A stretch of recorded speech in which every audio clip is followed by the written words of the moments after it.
Russia నుంచి దగ్గర దగ్గర 6,00,00,000 బ్యారెల్ల చమురునైతే ఇప్పుడు భారత్ తీసుకురాబోతుంది. దీనికి సంబంధించి ఒప్పందం అయిపోయింది. డీల్ కూడా అయిపోయింది.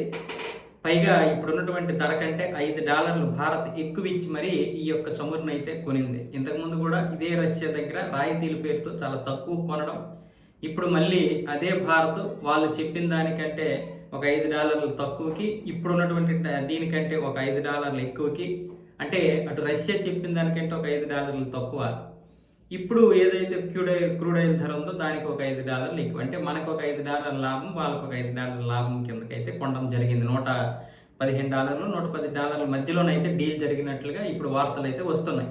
మొత్తం 6,00,00,000 బ్యారెల్ చమురు, అంటే 60 మిలియన్ బ్యారెల్ చమురు అయితే ఇప్పుడు మనకి రాబోతుంది. ఇది ఏప్రిల్ మొదటి వారం కానీ రెండో వారానికి కానీ ఈ చమురు మొత్తం కూడా భారత్ చేరుకోవడానికి అయితే సన్నాహాలు జరుగుతున్నాయి. అంటే దగ్గర దగ్గర 950 కోట్ల లీటర్లు దీన్ని శుద్ధి చేస్తే వచ్చేటటువంటిది. అది పెట్రోల్ కావచ్చు, డీజిల్ కావచ్చు, కిరోసిన్ కావచ్చు, ఈ విమానాలకు వాడేటటువంటి ఇంధనం కావచ్చు, అలాగే ఖనిజాలు కావచ్చు, అన్నీ కలిపితే 950 లీటర్లు అవుతాయి. మొత్తం మీద దగ్గర దగ్గర 1000 కోట్ల లీటర్లు అనుకోండి. ఇప్పుడు ఈ యొక్క క్రూడ్ ఆయిల్ వస్తే చాలా వరకు మనకి కష్టాలు తగ్గుతాయి. ఇప్పటికే కొన్ని వస్తున్నాయి.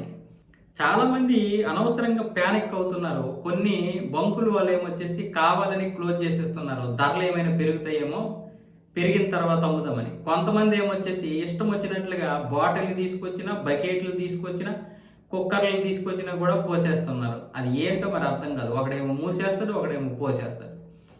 అది ప్యానిక్ గురవుతున్నారు ప్రజలందరూ కూడా. ఆ పెట్రోల్ బంకుల యొక్క వీడియోలు చూసి మిగతా అన్ని ప్రాంతాల్లో కూడా భయం గురయ్యి అందరూ కూడా పెట్రోల్ బంకుల ముందు క్యూ కట్టేస్తున్నారు. కొంచెం ఆలోచించండి, ఏం చేస్తున్నామో, ఎలా చేస్తున్నాము.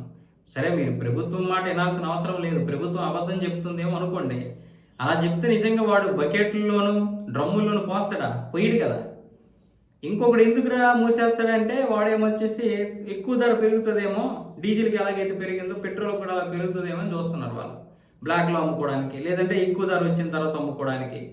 ఇలాంటి రకరకాలు ఉంటాయి. పైగా వాళ్ళు డబ్బులు కట్టి పెట్రోల్ తెచ్చుకోవడం లేదు. డబ్బులు కట్టినటువంటి వారికి పెట్రోల్ ఇవ్వలేదు. అందుకే వాళ్ళు కొంతమంది మూసేస్తాను.